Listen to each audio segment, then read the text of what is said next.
Aquela atividade do fascismo, do texto do fascismo, é para o dia 17 de julho, eu acho. Se eu não me engano, 17 de julho. Tá? Tu aumentou o prazo, André? Não, No eu texto acho tá que 10 de julho. 10 de julho? Ah, eu Eu posso sei. ver qual é o último dia de aula. Na verdade, vai ter férias, daí eu vejo qual é o último dia de aula. E mudo o prazo sem problema. Ah, tá. Tá? A ideia é vocês lerem aquele texto, é um texto bem bom, tá? É uma especialista no assunto, sobre fascismo, sobre o uso de propaganda no regime nazi-fascista. Gostei bastante do texto. E é uma indicação do livro, na verdade. Do livro que a gente usa, do autor do livro. Vai, é para entregar pro dia 17? Eu confirmo direitinho que eu estou sem calendário aqui, mas eu acho que a gente tem aula até dia 17, daí pode ser até o dia 17. Daí a gente posta no Classroom ou manda por e-mail para ti? Eu vou pedir para vocês postarem no Class, né? Eu boto o trabalho lá e vocês enviam como uma resposta, né? Aham. Beleza. Eu posto lá no Class o trabalho e o prazo de entrega, o novo prazo de entrega. Eu acho que é dia 17, se eu não me engano, o último dia de aula antes do recesso escolar, que vai ter. Né? Imagine que vocês estejam cansados também, estejam esperando o recesso. A cara da Estelinha. Cansa também, né, Estela? Mesmo assim, a distância cansa. Vamos lá. Vocês devem ouvir, porque tem se falado muito sobre fascismo. Ah, isso é muito fascista, isso é fascismo, fora o fascismo. Isso tem aparecido muito na mídia, essas expressões, nas manifestações que acontecem hoje em dia, essa expressão. Quando aparece essa palavra fascismo, o que vocês entendem por fascismo? O que vocês acham que é?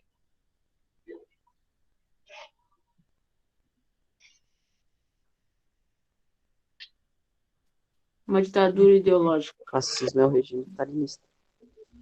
É um regime? Bem bonitinho. É um regime que, Giovanni? Stalinista. Stalinista? Sim. É um regime totalitário, né? Tanto o fascismo quanto o stalinismo são regimes totalitários, autoritários, né? O fascismo especificamente pode ser colocado no stalinismo, pode ser, mas ele surge, na verdade, na Itália, né? Vai ser implantado depois na Alemanha, na Espanha, em Ah, é Portugal. verdade, eu confundi os dois caras, calma aí. Não era do Isso. Stalin, queria dizer, era do... Na verdade, o Stalin é um regime totalitário também, tá? Também, Inclusive, mas ele é russo, né? Não, é outro cara. alguns livros colocam o Hitler, Mussolini e Stalin num Era capítulo só. Né? O Mussolini, que é o cara da Itália, né? Que vai veja. durante o fascismo, que vai implantar o fascismo. Mas é o que o Tiago tem uma boa resolução ali, ó, do que é o fascismo. É uma ditadura ideológica. Uma ditadura ideológica que não permite outras ideologias. Se não permite outras ideologias, o que não tem no regime fascista? Se não permite a diferença, a Liberdade, divergência. Oi? liberdade de expressão, censura na imprensa. Não tem liberdade de expressão. Gente, se não tem divergência, essa possibilidade de divergir, de não concordar com a outra pessoa, o que não tem nesse país? O que a gente pode já afirmar que não tem? Além da liberdade de expressão.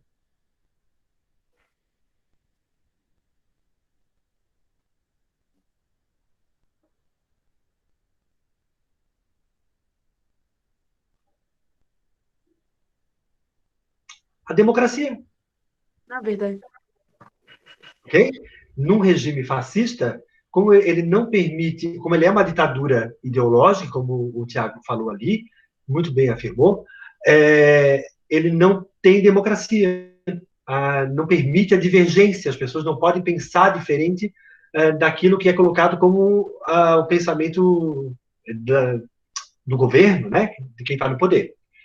E para a gente entender como que o fascismo foi implantado, para a gente entender o que estava acontecendo na Itália, que favoreceu a implantação do fascismo, a gente precisa voltar lá na década de 30. E vocês já sabem isso, quer ver? Ó, década de 30, a gente tem uma crise mundial. Por conta da crise de 29, os países do mundo todo quebraram. Brasil quebrou, França quebrou, os países todos quebraram. E, no caso da Itália, França, Inglaterra e Alemanha, mais ainda porque elas pararam de receber dinheiro dos Estados Unidos. Os Estados Unidos, depois da Primeira Guerra Mundial, ajudou muito financeiramente, emprestou muito dinheiro para a Itália se reconstruir, para a própria Alemanha, para a França. Os Estados Unidos financiou muito a reconstrução desses países. Só que com a crise, parou de ir o dinheiro norte-americano. E a Itália vai entrar numa crise econômica. Com menos dinheiro, a indústria vai produzir menos, vai começar a demitir. A crise que a gente já estudou. Também acontece na Itália, aquela crise econômica por conta da crise de 29. E daí, num período de crise, na Itália da década de 30, nos Estados Unidos da década de 10, né, quando o Trump foi eleito, num período de crise, duas ideologias, basicamente, aparecem com uma solução para a crise. De modo geral, os operários têm como uma solução para a crise o comunismo. E eu falo de modo geral porque nem todo operário é comunista. Mas, de modo geral, os operários são comunistas. Pelo fato de se acharem explorados, de acharem que o patrão sempre explora, o salário sempre é pequeno, querem ter mais, uma jornada menor, etc. Uma série de direitos trabalhistas, e não ficarem com aquilo que produzem. O operário sempre acha injusto porque ele não fica com aquilo que produz. No regime capitalista, fica com o dono. Então, numa época de crise, a solução para os operários ou para os comunistas é a implantação do comunismo. Ou seja, o Estado passa a ser dono de tudo. Para resolver a crise na Itália, os comunistas diziam: o Estado tem que nacionalizar os bancos, estatizar as indústrias, e daí todos vão ter emprego, tudo que é gerado de riqueza é distribuído igualmente, teoricamente falando, que é o comunismo que vocês já conhecem. Então, os operários diziam que a solução é a implantação do regime comunista. Em oposição a essa ideia, do outro lado, a gente tem um outro grupo que vai também defender um Estado forte,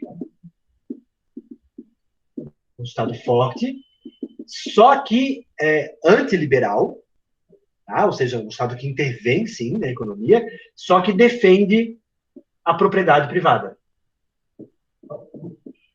que é um grupo mais de extrema direita. Aqui a gente tem uma extrema esquerda e uma extrema direita.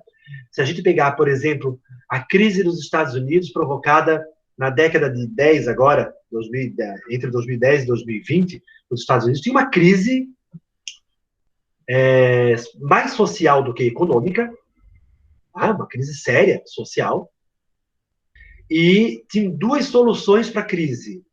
Uma solução mais democrática e uma solução mais nacionalista, mais de direita, mais extremista. E acabou vencendo o Trump, com uma defesa de uma política mais de direita. E quem que eles culpavam pela crise dos Estados Unidos? Esquerda e o movimento operário. Não. Pensa no discurso do Trump. Quem que é o culpado da crise?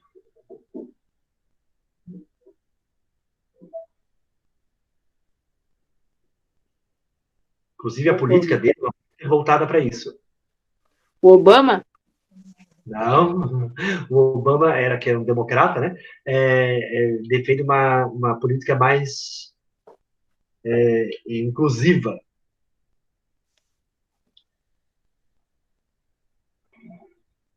Pensa nos discursos, nas promessas do Trump. Agora a China, né? Economicamente falando, a China. Mas a crise norte-americana era provocada, O segundo México.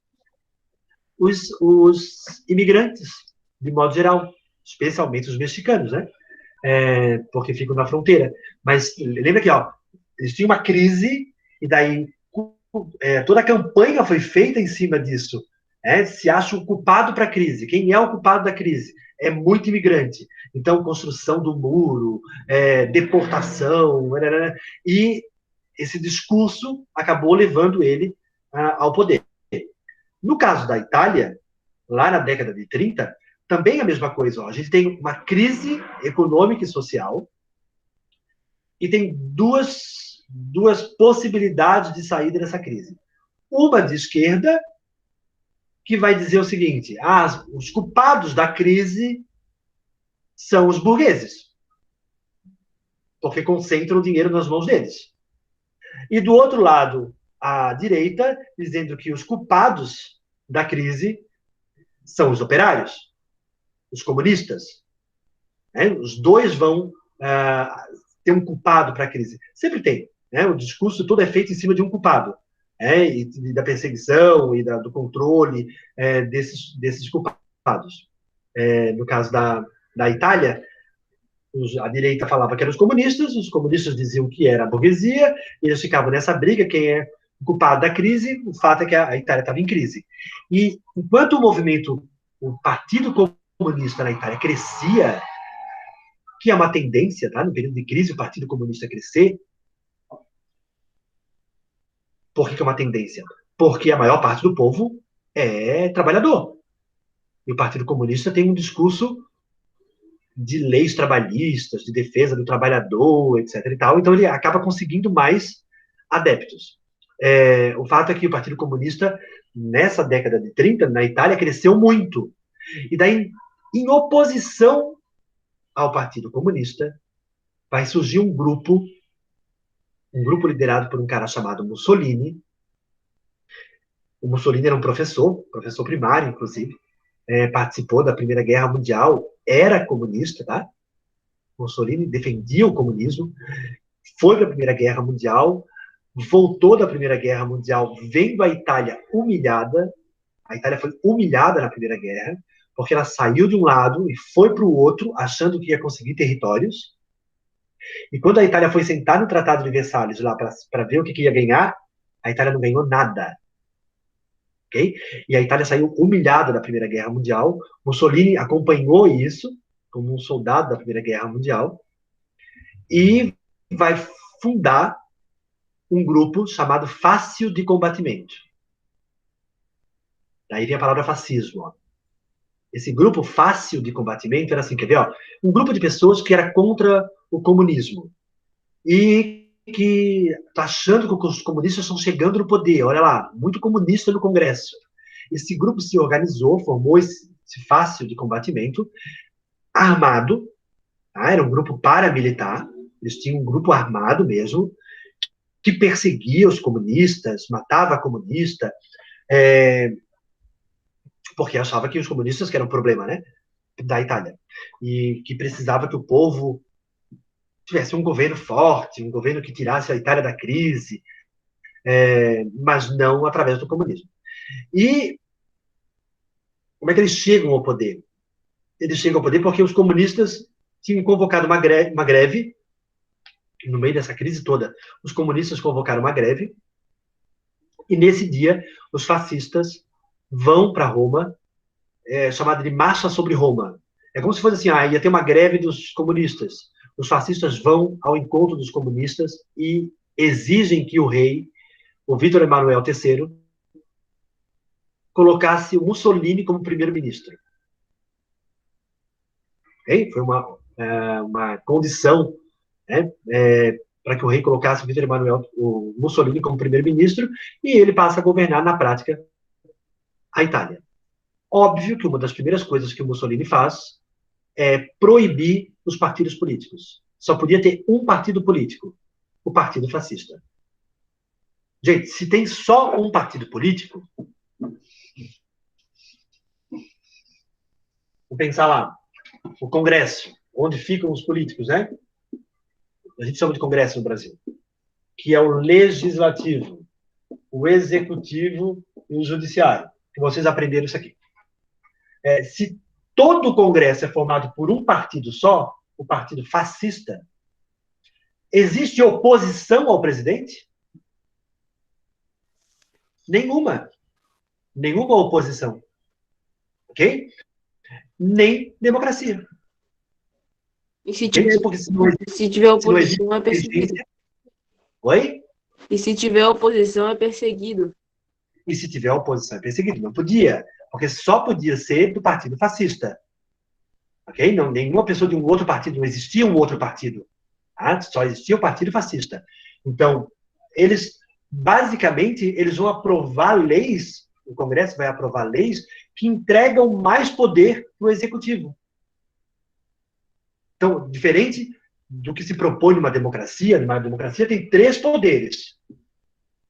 Ok? Que vocês já aprenderam: o Executivo, o Legislativo e o Judiciário. E um controla o outro. Isso é uma democracia.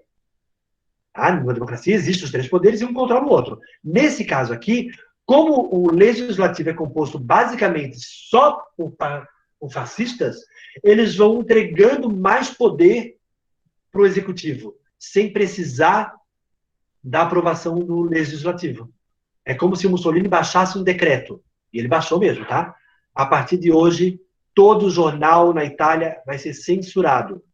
Vai ser, antes de publicar o jornal, tem que mostrar para o governo, para ver se não tem nada contra o governo. Né? E o Congresso aprova, claro, que é tudo do partido fascista, é o mesmo partido. Então, o Mussolini vai centralizando o poder de tal forma que a gente chama isso de um poder totalitário. Tá? É um governo autoritário que é essencialmente anticomunista, anti-operário, antissindicalista, não podia ter sindicato de operário, de forma alguma, porque sindicato, ideologicamente, geralmente é comunista, tá? Especialmente nessa época em que o comunismo estava muito forte, né? É antiliberal, isso é interessante, ó. É antiliberal, porque ainda que ele seja capitalista, não é uma coisa do tipo assim, a economia se auto-regula. Adam Smith. Adam Smith era um liberal, né? O fascismo é antiliberal. O fascismo é a favor de um governo que atue na economia, que interfira na economia. Né? Não acabando com a propriedade privada. Né? Defendendo a propriedade privada. Por isso que ainda é capitalista. Então, dizer, por exemplo, que o nazismo era comunista, né? Porque o nome nazismo é nacional-socialista, né? O Hitler manteve esse nome, nacional-socialista. Dizer que Hitler era socialista é errado. É completamente errado. Porque Hitler é a favor da propriedade privada. Mussolini é a favor da propriedade privada. Eles defendem a propriedade privada. Eles não são contra. Tá? O Hitler manteve a palavra nacional-socialista, nós vamos discutir isso depois, quando a gente falar de nazismo especificamente. Tá? Por que ele manteve esse nome, né? E ficou nazismo. E daí o Mussolini no poder, o primeiro-ministro, começa uma série de ações que são ações autoritárias. Censura, perseguição, proibição de partido, perseguição ideológica, que é o que o Tiago falou lá no começo da aula, prisão sem julgamento. Tá? As pessoas eram presas sem julgamento porque pensavam diferente, porque eram comunistas, qualquer coisa parecida. E implantam esse regime que a gente chama de regime fascista. Tá? A palavra fascismo já diz tudo. Ela vem da Roma Antiga, tá? Lá na época do Império Romano. Inclusive, a escolha dessa palavra tem a ver com o Império Romano. Ó. A gente quer voltar a ser aquele Império Romano que um dia Roma foi, um dia a Itália foi, um dia a Itália dominou a Europa. Agora a Itália foi humilhada no Tratado de Versalhes. Então eles queriam voltar a ser aquele grande império. E para isso precisaria dominar a terra, investir em exército. Né? Eles eram a favor da guerra. Os fascistas acreditavam que a guerra era uma coisa boa. Ela renova, ela regenera, ela cria. E a palavra fascismo vem de feixe, em latim. É facio, na verdade, né? Facio, em latim, significa feixe. Sabe o que é? Lá na Roma Antiga, os senadores, quando iam para o Senado, saíam de casa, iam para o Senado, eles eram antecedidos por um lítore. Era um funcionário que ia segurando uma bandeira, um machado. Né? Esse machado representa o Estado, o poder do Estado, lá na Roma Antiga. Né? Que os senadores tinham esse poder, né, de fazer leis, de julgar as pessoas. Então, o machado é o poder do Estado. E esse lítor, esse funcionário que ia segurando esse machado, ele segurava esse pau do machado aqui com um feixe. Feixe é como se fosse uma... Sabe esteira de praia? Sabe esteira? Sei. Feito de... O que é feito aquilo? De bambu? É de palha, não é? É de uma palha, não sei exatamente que palha é, mas é aquela esteira, né? Aquilo eles faziam feixe, eles faziam um negócio para segurar o machado. Então ele não segurava direto no objeto, né? Ele tinha um feixe e o funcionário ia segurando naquele feixe e ia na frente do senador, meio que dizendo assim, ó, lá vai o senador poderosão, né, que manda no estado de Roma. Isso aqui é o feixe. Isso aqui é o fácil, em latim. E o que tem a ver isso aqui, André, com fascismo? Olha a viagem. O fascismo é uma forma de governo. Olha lá, Tiago, começo da aula. Uma forma de governo em que o povo apoia o poder. Esse feixe aqui, ó, é o povo. O povo que sustenta o poder do Estado. Que povo? Aqueles que defendem o fascismo. Qualquer pessoa que pensava diferente não podia, né, divergir do governo do Mussolini.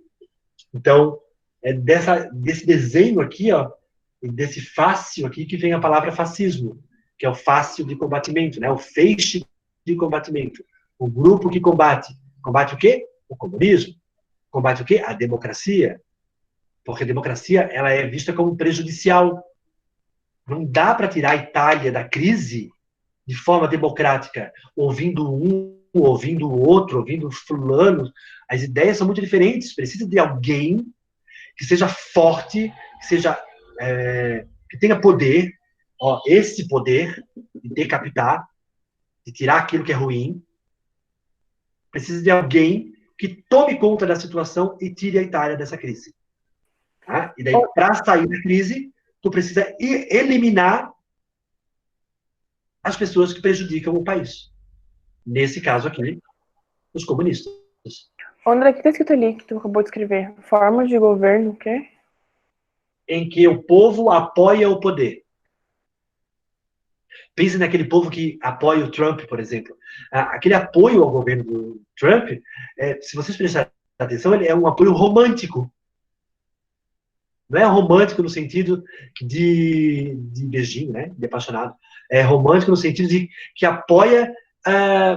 tem uma crença de que ele vai tirar os Estados Unidos da crise, e tem uma coisa, uma adoração pelo presidente, que é pouco racional.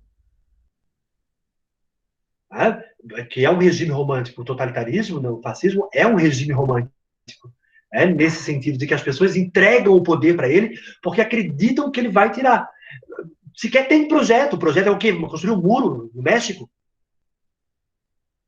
né? Então, se quer ter um projeto muito claro de como vai ser esse governo, mas as pessoas entregam o poder porque acreditam que aquele líder vai conseguir tirar a Itália ou os Estados Unidos da crise em que estão. E o líder é visto por esse grupo fascista como um chefe supremo, assim, inquestionável. O livro de vocês tem uma expressão bem boa. Deixa eu ver se eu acho. O líder é visto... olha lá. Os chefes, sempre do sexo masculino, conduzem a comunidade rumo a seu destino. O líder é visto como aquele que conduz o povo ao destino dele, que é sair da crise, nesse caso. Tá? É como se fosse o cérebro e o povo fosse o corpo. Né? Precisa de alguém que faça o comando e o corpo obedece. E o povo tem que obedecer. Então, qual é a ideia de cidadão que tem no regime fascista? O que é um bom cidadão no regime fascista? Quem apoia o poder. Ponto. Ok? Esse é um bom cidadão. Aliás, é um cidadão. Aquele que apoia. Aquele que aceita. Aquele que acredita. Esse é um bom cidadão. Sem a possibilidade de divergir do governo. Por isso, Giovanni, o stalinismo pode ser considerado também um fascismo. Ok? Então, Entendi. só que é uma ditadura da esquerda. Qual é a diferença da ditadura? O fascismo é uma ditadura da direita. O stalinismo é uma ditadura da esquerda. Os dois são ditadura. Tá? Tanto na Rússia quanto na Itália, os dois formaram governos totalitários, ditatoriais, e ditadura sempre é ruim. Eu não estou aqui defendendo nenhum dos dois, tá vendo? Tanto a direita quanto a esquerda. Ditadura sempre é ruim. A divergência numa democracia é fundamental. Essa ideia de a gente ensinar para as pessoas que nós somos iguais, não, a gente tem que ensinar que a gente é diferente. E isso é bom numa democracia. Tá? O ser bom na democracia é a gente poder pensar diferente, construindo coisas a partir daquilo que um pensa, que o outro pensa. A gente vai construindo o nosso país dessa forma. O maoísmo também é ditadura? É totalitário? Tá? Mao Tse-tung na China, a gente vai estudar depois, que vai implantar uma ditadura também, só que é uma ditadura comunista, também é visto como um regime totalitário. Tá? Só que qual é a diferença? Lá, vou voltar à diferença. No fascismo, o grupo que está no poder representa os interesses da burguesia, que é uma classe pequena, poderosa e pequena. O grupo que está no poder no stalinismo ou no maoísmo, nas ditaduras comunistas, eles representam os interesses da maioria, dos trabalhadores. Então, uma diferença é essa. Ambos são ditaduras. Só que são ditaduras diferentes. Uma voltada para a massa e uma voltada para uma classe, para a classe da burguesia, e convencer a massa, daí por isso lá o texto que vocês vão ler, a importância da propaganda no regime fascista, convencer a massa de que ela precisa aceitar isso como se fosse o normal ou o certo, tá? A se fazer. Tudo bem? Dúvidas?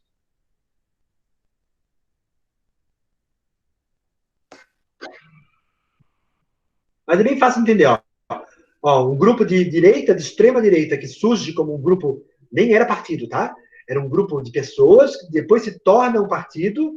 Quando os comunistas vão fazer uma greve, ele vai lá e eles marcham sobre Roma e exigem o primeiro-ministro Mussolini no poder, começa a centralizar o poder, proíbe partidos, censura, começa a perseguir, etc, etc, com a instalação de um regime fascista de extrema-direita.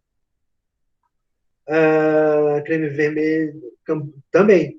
Camboja, Laos, Vietnã, Coreia do Norte, são regimes totalitários. Só que ditaduras proletárias, né, do proletariado. Ainda que na prática, Arthur, não seja bem isso, né? Para quem leu o livro A Revolução dos Bichos, então, ali tu viu que na prática não foi bem isso que aconteceu. Os porcos sempre acabam dominando. Então, mesmo na ditadura do proletário, tu tem dentro do proletário um grupo, os porcos, que acabam dominando o poder. E isso sempre é um problema, né, gente? Aqui a gente vai sempre, eu espero que vocês sempre defendam a democracia. Ok? Acho que esse é um princípio fundamental, né? De as pessoas poderem pensar diferente, das pessoas poderem ter opiniões diferentes, divergir. Esse é um direito fundamental numa democracia. Isso é um valor caro para a gente. Caro no sentido de que é importante, né? Para qualquer país. Porque se não tem democracia, tu tem perseguição. Ok? Bom, tudo bem, a pessoa, eu não concordo com a pessoa, mas eu vou defender que persigam ela? Por conta do que ela pensa? Ou por conta do que ela pensa, ou por conta do que ela faz, por conta de quem ela é, por causa da cor, por causa da religião, por causa do gênero. Porque, bom, país em crise. Quem são os culpados? Pode ser qualquer... Brasil está em crise, vamos achar um culpado. Os negros.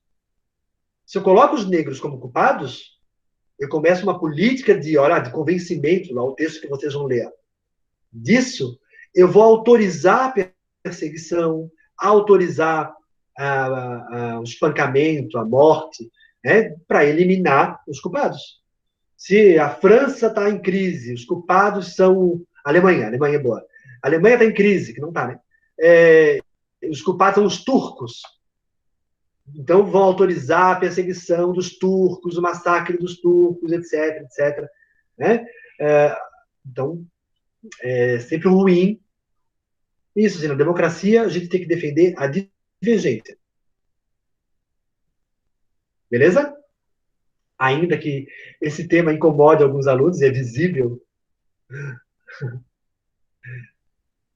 Assim, os fascistas chegaram ao poder. Tá? Bom, a gente vai voltar a falar sobre o fascismo, só que daí numa vertente... Como que eles chegaram ao poder? Eu não consegui ouvir direito. Eles chegaram ao poder quando eles exigiram do Vítor Emanuel III que o Mussolini fosse colocado como primeiro-ministro. Então, eles tomaram o poder, né? É diferente do nazismo, Tiago. A gente vai ver na próxima aula, o nazismo é um fascismo, tá? É uma forma de fascismo. Só que o nazismo tem um componente a mais, que além de ser anti-operário, anti-liberal, anti-sindicalista, anti-não sei o quê, antidemocrático, anti tudo isso, o nazismo ainda é antissemita, que é anti-judeus. Então, o nazismo é um tipo de fascismo, só que tem uma coisinha a mais, e a gente vai ver que os nazistas chegaram ao poder legalmente. Os fascistas chegaram ao poder tomando o poder. Inclusive, depois que o Mussolini foi colocado como primeiro-ministro, as eleições, a próxima eleição, que ainda tinha vários partidos, os fascistas, né, nessas eleições, quebravam o pau, invadiam lugar onde tinha votação, a sessão eleitoral, destruiu urna, para poder ter a maioria no Congresso, né? Daí, então, é que eles aprovaram o fim do pluripartidarismo. Não podia ter vários partidos, era um partido só. Então, é unipartidarismo.